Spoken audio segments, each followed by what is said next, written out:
Assalamualaikum warahmatullahi wabarakatuh. Kembali lagi di channel Tiga Pandawa. Di video kali ini, saya akan menceritakan riwayat hidup Nabi Muhammad, dakwah, dan perjuangan sebelum masa kerasulan. Nabi Muhammad SAW adalah anggota Bani Hashim, suatu kabilah yang kurang berkuasa dalam suku Quraisy. Kabilah ini memegang jabatan Sikaya. Nabi Muhammad lahir dari keluarga terhormat yang relatif miskin. Ayahnya bernama Abdullah, anak Abdul Muthalib, seorang kepala suku Quraisy yang besar pengaruhnya.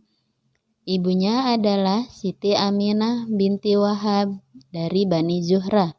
Tahun kelahiran Nabi Muhammad SAW dikenal dengan nama Tahun Gajah atau 571 Masehi. Dinamakan demikian karena pada tahun itu pasukan Abraha, gubernur kerajaan Habsyi atau Ethiopia, dengan menunggang gajah menyerbu Makkah untuk menghancurkan Ka'bah. Nabi Muhammad SAW lahir dalam keadaan yatim karena ayahnya Abdullah meninggal dunia saat Nabi berusia 6 bulan dalam kandungan Siti Aminah. Saat Nabi Muhammad SAW lahir, kemudian diserahkan kepada ibu pengasuhnya yang bernama Siti Halimatus Sa'diyah. Dalam asuhannya, Nabi Muhammad SAW dibesarkan sampai usia 4 tahun. Setelah itu, kurang lebih 2 tahun dia berada dalam asuhan ibu kandungnya Siti Aminah. Ketika berusia 6 tahun, Siti Aminah pun meninggal dunia dan Nabi Muhammad menjadi yatim piatu. Seakan-akan Allah ingin melaksanakan sendiri pendidikan Nabi Muhammad SAW. Orang yang dipersiapkan untuk membawa risalahnya yang terakhir. Allah berfirman, "Bukankah Allah mendapatimu sebagai anak yatim, lalu Dia melindungimu, dan Allah mendapatimu sebagai orang yang bingung, lalu Dia memberimu petunjuk." Kisah surat 95 ayat 6-7. Setelah Aminah meninggal, Abdul Muthalib mengambil alih tanggung jawab merawat Nabi Muhammad SAW. Namun, 2 tahun kemudian, Abdul Muthalib pun meninggal dunia karena renta. Tanggung jawab selanjutnya beralih kepada pamannya yang bernama Abu Thalib. Seperti juga Abdul Muthalib, dia sangat disegani dan dihormati orang Quraisy dan penduduk Mekah secara keseluruhan. Tetapi dia miskin. Dalam usia muda, Nabi Muhammad SAW hidup sebagai pengembala kambing keluarganya dan kambing penduduk Mekah. Melalui kegiatan pengembalaan ini, dia menemukan tempat untuk berpikir dan merenung. Dalam suasana demikian, dia ingin melihat sesuatu di balik semuanya. Pemikiran dan perenungan ini membuatnya jauh dari segala pemikiran nafsu duniawi, sehingga ia terhindar dari berbagai macam noda yang dapat merusak namanya. Karena itu, sejak muda, ia sudah dijuluki Al-Amin, orang yang terpercaya. Nabi Muhammad SAW ikut untuk pertama kali dalam kafilah dagang ke Syria atau Syam dalam usia baru 12 tahun. Kafilah itu dipimpin oleh pamannya Abu Thalib. Dalam perjalanan ini, di Bushra, sebelah selatan Syria, ia bertemu dengan pendeta Nasrani bernama Bahira. Pendeta ini melihat tanda-tanda kenabian pada Nabi Muhammad SAW sesuai dengan petunjuk cerita-cerita kitab Nasrani. Sebagai sumber menceritakan bahwa pendeta itu menasehatkan Abu Thalib agar jangan terlalu jauh memasuki daerah Syria. Sebab dikhawatirkan orang-orang Yahudi yang mengetahui tanda-tanda itu akan berbuat jahat terhadapnya. Pada usia yang ke-25 tahun, Nabi Muhammad SAW berangkat ke Syria membawa barang dagangan saudagar wanita kaya raya yang telah lama menjanda bernama Khadijah. Dalam perdagangan ini, Nabi Muhammad SAW memperoleh laba yang besar. Khadijah kemudian melamarnya. Lamaran itu diterima dan perkawinan segera dilaksanakan. Ketika Nabi Muhammad menikah, Nabi berusia 25 tahun dan Khadijah 40 tahun. Dalam perkembangan selanjutnya, Khadijah adalah wanita pertama yang masuk Islam dan banyak membantu Nabi dalam perjuangan menyebarkan Islam. Perkawinan bahagia dan saling mencintai itu dikaruniai 7 orang anak, 3 putra yang bernama Ibrahim, Qasim, dan Abdullah, dan 4 orang putri yang bernama Zainab, Ruqayyah, Ummi Kulsum, dan Fatimah. Ketiga putranya meninggal dunia waktu kecil. Nabi Muhammad tidak kawin lagi sampai Khadijah meninggal ketika Muhammad berusia 50 tahun. Peristiwa penting yang memperlihatkan kebijaksanaan Nabi Muhammad SAW terjadi pada saat usia 35 tahun. Waktu itu, bangunan Ka'bah rusak berat. Perbaikan Ka'bah dilakukan secara gotong royong. Para penduduk Mekah membantu pekerjaan itu dengan sukarela. Tetapi pada saat terakhir, ketika pekerjaan tinggal mengangkat dan meletakkan Hajar Aswad di tempatnya semula, timbul perselisihan. Setiap suku merasa berhak melakukan tugas terakhir dan terhormat itu. Perselisihan semakin memuncak.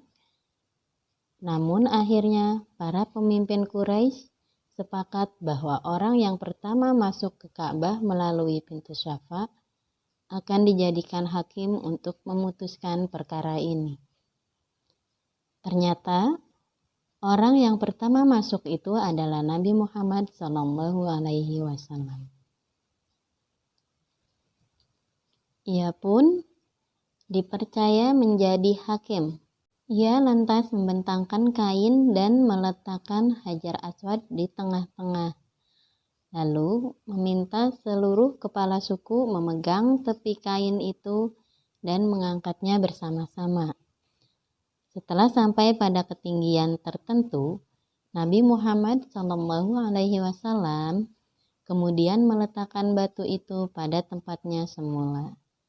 Dengan demikian, perselisihan dapat diselesaikan dengan bijaksana dan semua kepala suku merasa puas dengan cara penyelesaiannya seperti itu. Masa kerasulan. Menjelang usianya yang ke-40 tahun, dia sudah terlalu biasa memisahkan diri dari kegalauan masyarakat. Berkontemplasi ke Gua Hira, beberapa kilometer di utara Mekah. Di sana Nabi Muhammad SAW mula-mula berjam-jam, kemudian berhari-hari bertafakur. Pada tanggal 17 Ramadan tahun 611 Masehi, malaikat Jibril muncul di hadapannya, menyampaikan wahyu Allah yang pertama. Bacalah dengan nama Tuhanmu yang telah mencipta. Dia telah menciptakan manusia dari segumpal darah. Bacalah, dan Tuhanmu itu maha mulia.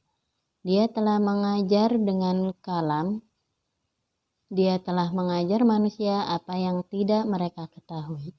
Kisah surat 96 ayat 1-5. Dengan turunnya wahyu pertama itu, berarti Nabi Muhammad SAW telah dipilih Tuhan sebagai nabi. Dalam wahyu pertama ini, dia belum diperintahkan untuk menyeru manusia kepada suatu agama. Setelah wahyu pertama itu datang, malaikat Jibril tidak muncul lagi untuk beberapa lama. Sementara Nabi Muhammad SAW menantikannya dan selalu datang ke Gua Hira. Dalam keadaan menanti itulah turun wahyu yang membawa perintah kepadanya, dan wahyu itu berbunyi sebagai berikut. Hai orang yang berselimut, bangun dan beringatlah. Hendaklah engkau besarkan Tuhanmu dan bersihkanlah pakaianmu. Tinggalkanlah perbuatan dosa dan janganlah engkau memperoleh yang lebih banyak, dan untuk Tuhanmu bersabarlah. Al-Mudaththir ayat 1-7. Dengan turun perintah itu, mulailah Rasulullah berdakwah. Pertama-tama, beliau melakukannya secara diam-diam di lingkungan sendiri dan di kalangan rekan-rekannya. Karena itulah, orang yang pertama kali menerima dakwahnya adalah keluarga dan sahabat dekatnya. Mula-mula istrinya sendiri, Khadijah, kemudian saudara sepupunya Ali bin Abi Thalib, yang baru berusia 10 tahun, kemudian Abu Bakar, sahabat karibnya sejak masa kanak-kanak, lalu Zaid, bekas budak yang telah menjadi anak angkatnya, Ummu Aiman, pengasuh Nabi sejak ibunya Aminah masih hidup, juga termasuk orang yang pertama masuk Islam sebagai seorang pedagang yang berpengaruh. Abu Bakar berhasil mengislamkan beberapa orang teman dekatnya, seperti Utsman bin Affan, Zubair bin Awam, Abdurrahman bin Auf, Sa'ad bin Abi Waqqas, dan Talhah bin Ubaidillah. Mereka dibawa Abu Bakar langsung kepada Kanjeng Nabi Muhammad SAW dan masuk Islam di hadapan Nabi sendiri. Dengan dakwah secara diam-diam ini, belasan orang telah memeluk agama Islam. Setelah beberapa lama, dakwah tersebut dilaksanakan secara individual. Turunlah perintah agar Nabi menjalankan dakwah secara terbuka. Mula-mula ia mengundang dan menyeru kerabat karibnya dari Bani Abdul Muthalib. Ia mengatakan kepada mereka, "Saya tidak melihat seorang pun di kalangan Arab yang dapat membawa sesuatu ke tengah-tengah mereka lebih baik dari apa yang saya bawa kepada kalian. Kubawakan kepadamu dunia dan akhirat yang terbaik. Tuhan memerintahkan saya mengajak kalian semua. Siapakah di antara kalian yang mau mendukung saya dalam hal ini?" Mereka semua menolak kecuali Ali. Langkah dakwah seterusnya yang diambil Nabi Muhammad SAW adalah menyeru masyarakat umum. Nabi mulai menyeru segenap lapisan masyarakat kepada Islam dengan terang-terangan, baik golongan bangsawan maupun hamba sahaya. Mula-mula ia menyeru penduduk Mekah, kemudian penduduk negeri-negeri lain. Di samping itu, ia juga menyeru orang-orang yang datang ke Mekah dari berbagai negeri untuk mengerjakan haji. Kegiatan dakwah dijalankan tanpa mengenal lelah. Dengan usahanya yang gigih, hasil yang diharapkan mulai terlihat. Jumlah pengikut Nabi yang tadinya hanya belasan orang, makin hari makin bertambah. Mereka terutama terdiri dari kaum wanita, budak, pekerja, dan orang-orang yang tak punya. Meskipun kebanyakan mereka adalah orang-orang yang lemah, namun semangat mereka sungguh membaja. Sekian kisah ini. Jangan lupa like, komen, dan subscribe, dan bunyikan loncengnya agar tidak ketinggalan kisah-kisah selanjutnya. Wassalamualaikum warahmatullahi wabarakatuh.